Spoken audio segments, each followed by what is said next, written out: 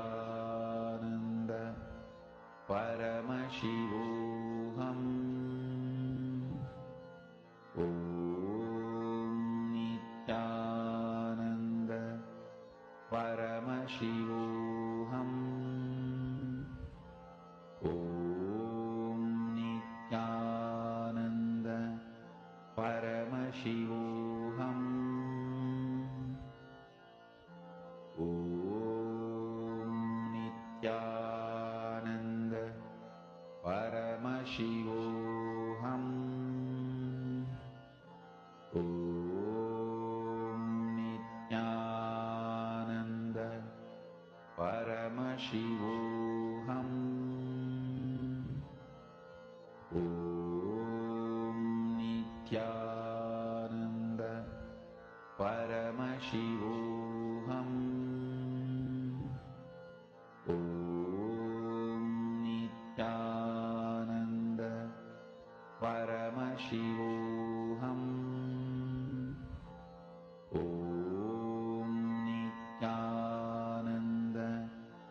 Paramashivoham. Om Nityananda Paramashivoham. Om Nityananda Paramashivoham. Om Nityananda Paramashivoham. Om Nityananda Paramashivoham. Om Nityananda Paramashivoham. Om Nityananda Paramashivoham. Om Nityananda Paramashivoham. Om Nityananda Paramashivoham. Mahamahavagya, spiritual lullaby for Samadhi, and Suprabhatam, wake up call, wake up song for Paramashiva. This Mahamahavagya is spiritual lullaby for you to fall into Samadhi. Suprabhatam, wake up song for Paramashiva to wake up in you.